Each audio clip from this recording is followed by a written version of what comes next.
But daddy is a state of mind, you know what I'm saying? I'm your daddy. Let's go. Get up on y'all. You gonna learn today. Daddy, chill. Call me Daddy.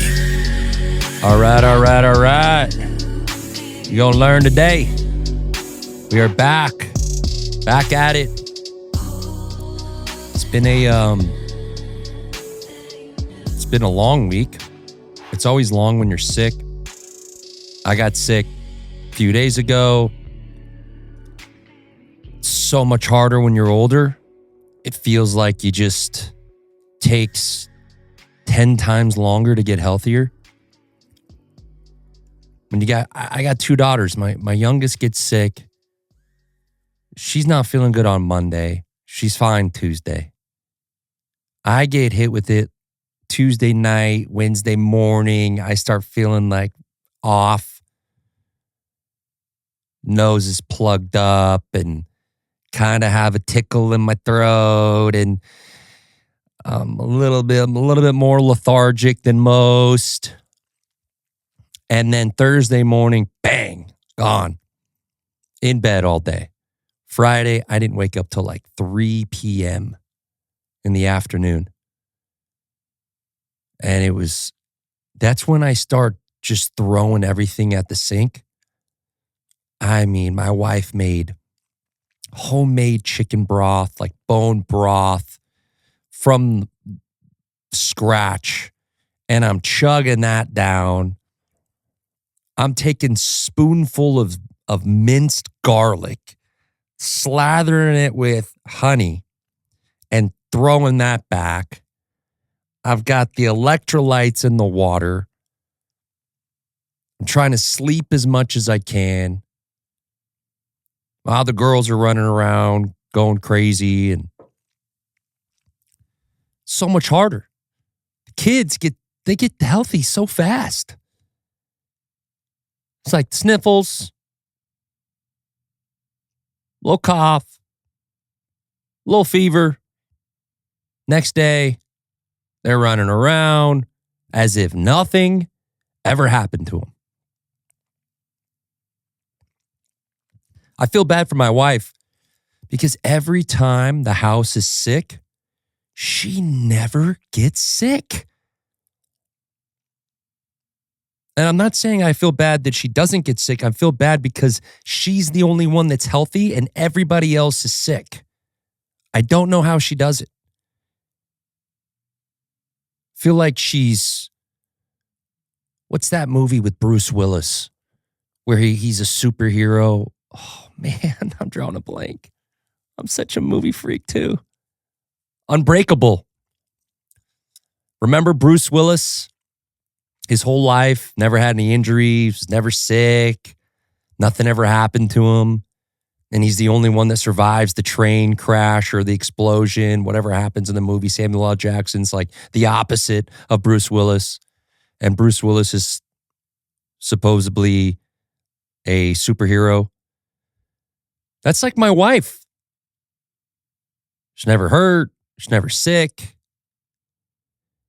But I feel bad because the whole house is sick and she's having to clean up all the snot and make sure medicine's here and bone broth. You have bone broth and you got bone broth and everyone's feeling better and everyone's got to sleep.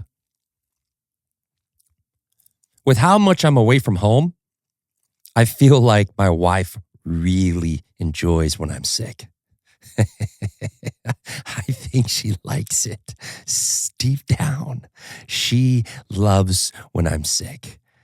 She's like, yes, lay down, my little husband. It's time to sleep. Lay next to me as we watch Bridgerton. Let's watch 9 episodes of the latest Bridgerton. I think I told her that the other day. I said, you like when I'm sick because I'm home? Because I'm never home when I'm healthy. I have to work so much. She's like, no, don't say that. Deep down, she's definitely thinking that. Definitely thinking that. You know, when you're kids, you're you pretend to be sick all the time because you don't want to go to school. You don't want to go to school. I did it. I tried to do it once a week.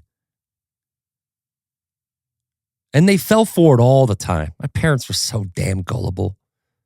Oh, I don't feel good. Deep in the back of my head, I got a quiz today. I didn't study for this quiz. I got to get the fuck out of this thing. My mom would go to work early and my dad would come in. How you feeling there, bud? I'm all right. You want to go get some tacos? Yeah, I'm good now. My dad used to keep me home from school all the time. Nobody ever knew. Even to this day, still probably don't even know. We would go to Dodger games. He'd take me to work with him. We'd drive into LA, meet all of his customers. We'd go to lunch with their customers and we'd come back just in time for school to be out and everyone to come home. My sisters would think that I would go to school. My mom thought I went to school. No shot. I ducked out of dozens and dozens of tests, quizzes, papers, presentations, although I was magnificent when it came to presentations. When a presentation decided my grade, I'm getting an A. In fact, in college, when we used to do group presentations, I'd tell the other schlups to fucking stay home. You're not needed. I'll write the presentation. I'll present the presentation. You can just stand there and get an A. That was my forte. I was always really good in front of a crowd, in front of a ton of people. And I'll never forget, I can't remember who told me. They said, just got to have an icebreaker.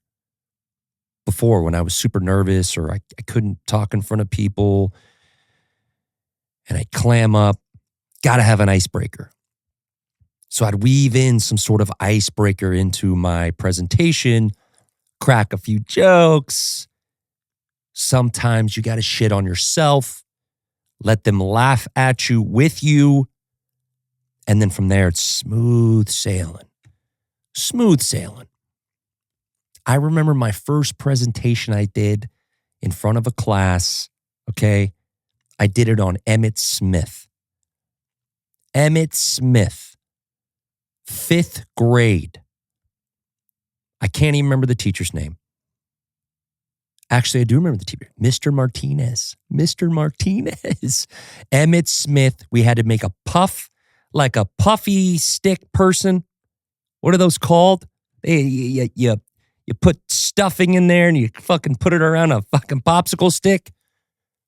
Knock that one out of the park.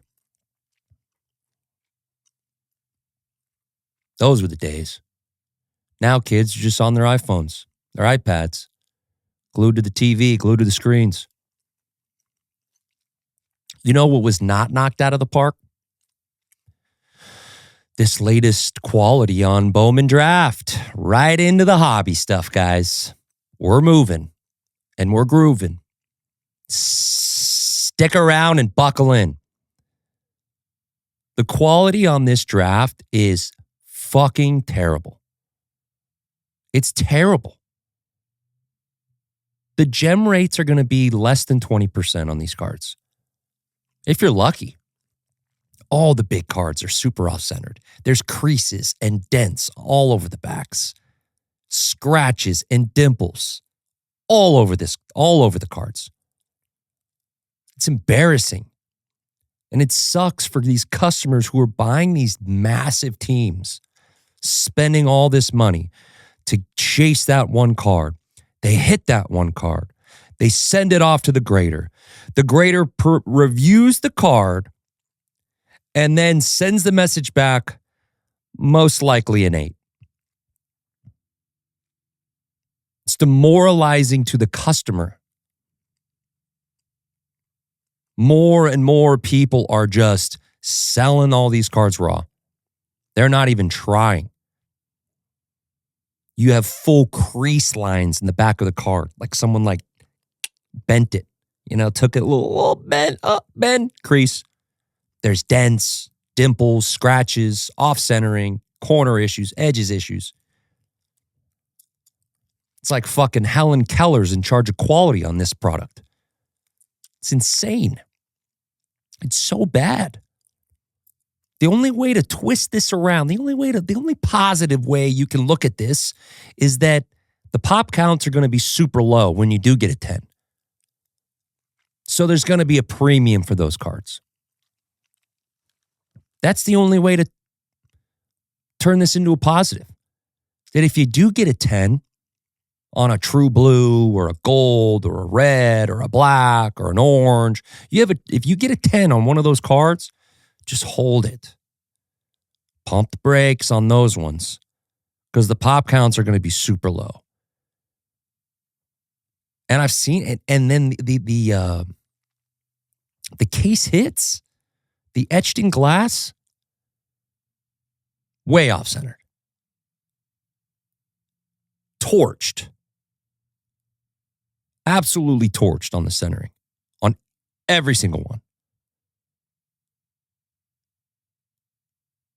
When are we going to get a case hit in Bowman that actually fucking matters? When are we going to do away with these like 5, 6, 7 different variations and the spotlights and the crystallized and the college IVs and the etched and glass and the final draft? When are we going to time to dumb it down a little bit. Create something that's a true chase. Now, the Gold Ink Autos are a true chase. That's a fucking sick card. I commend them for that. But I've seen a lot of those come out of the packs, and those things are cranked. That's my new word for a card that's fucked up. Cranked. Not in a good way, cranked. Quality on some of these cards is so bad. And as a breaker, they look to us. Like they almost get mad at us when you pull a big card and it's clearly fucked. And we have no control. I can't do anything about it.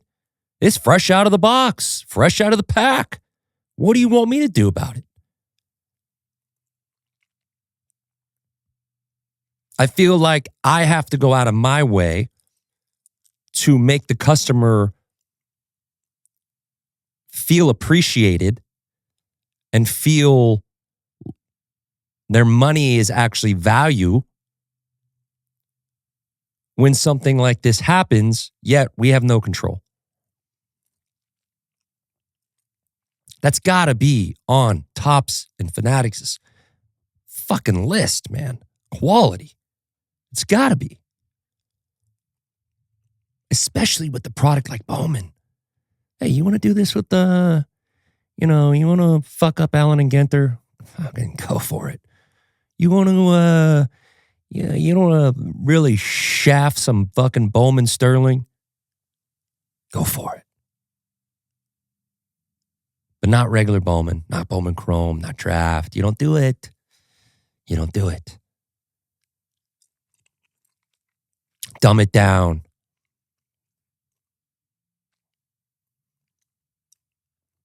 A lot of people getting in some heat lately. I'll briefly talk about this. I don't know the full extent of the story. I saw the clips. Pac-Man Cards, big YouTuber, big following. Got in a little trouble with the breaking side of things. Kind of the way his demeanor and the way he was talking to the customers and the people in the room, the supporters trying to fill a midnight break, 10 case break. Here's the thing about these. It's midnight, guys. It's Obsidian. It's like Obsidian and Origins packed into one. It's what it is. When you get these influencers or these content creators that have never broken before, who have zero relatability to not just their followers, but anyone. You talk to some of these influencers, they don't relate to anyone. When the camera's not rolling, it's like talking to a fucking wall.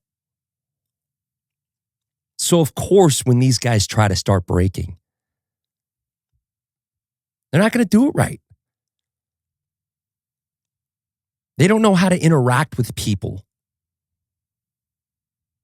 And it is somewhat of an art form when you're on a live and you can't hear them, but you could see and read their comments. You have to understand how they're trying to portray their comment to you and understand what they're actually feeling. And it's hard. But unless you've done it over and over and over again, and you have a relationship with these people who are buying in constantly, that you can get their sarcasm, you know when they're being serious. That's when you can weave in and out of a live and understand the chat that's talking to you and you can talk back. I've talked to a lot of my customers personally on the phone. I've met a lot of my customers personally, in person, on the phone, video, chat. So when I see them say something in the chat, I'm just like replaying it in my head as they would say it.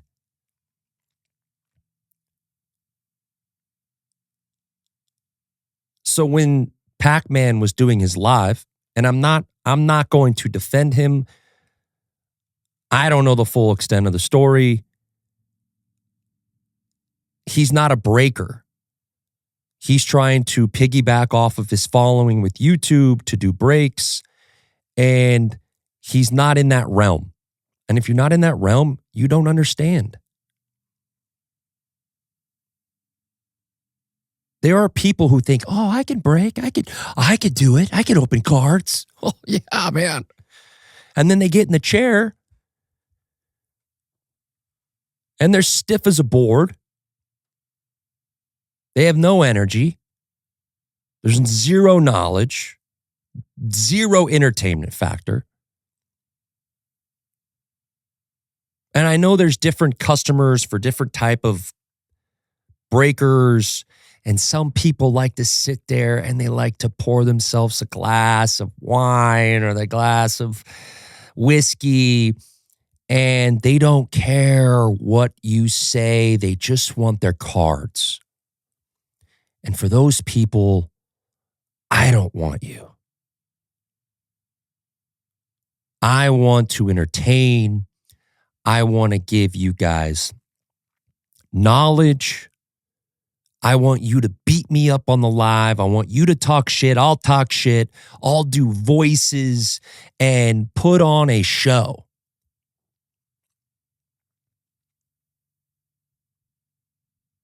The best lives are the ones that are just flowing. And the people in the comments are they're just going.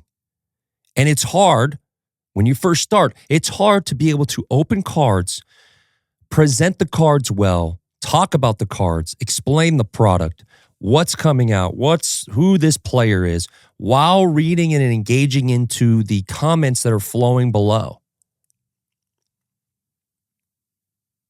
while sleeving and top loading on the side and talking and interacting. And it is a complete show. You can't just sit there and you can't just sit there and open cards. Oh, here you go. Like the mouth breathers. The guys that sit there and they're so damn boring. How do you guys do it? How do you go into a live and the guy is a monotone fuck? He's got no entertainment, no knowledge. He's like, that's his voice. I just go, swipe, swipe, swipe.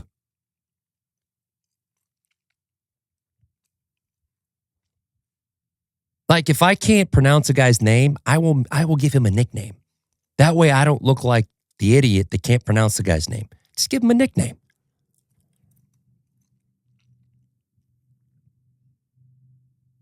But it's an art form, and not everybody can do it. So back to the Pac-Man thing, I'm not defending him, but the videos aren't very good.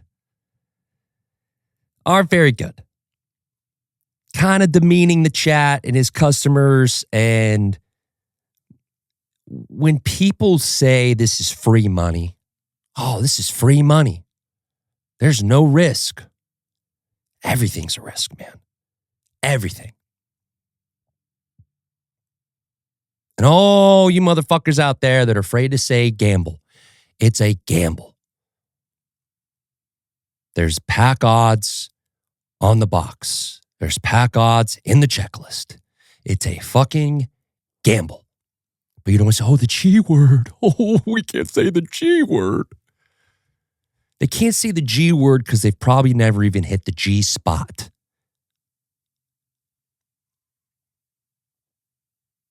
It's a gamble. We all know it's a gamble. You can't say, oh, this is zero risk. Oh, really? So $5,000 for Dylan Harper and a 10-case midnight. That's no risk. Why don't you take them? Why don't you buy them then? Go ahead, bud. You first.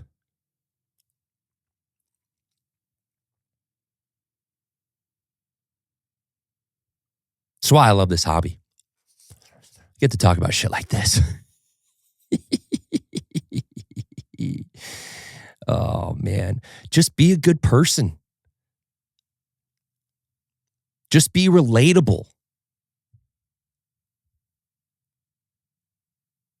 A lot of these people they're not relatable to the average person. That's the problem. I could go out and hang out with almost any one of my customers, and it would be like we've been friends for 20 years. Be like high school friends out on the town.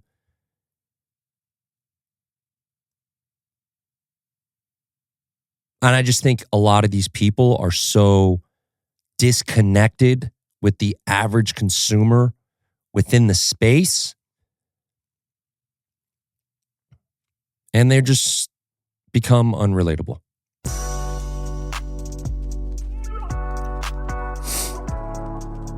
Anyways, that's my rant for the day.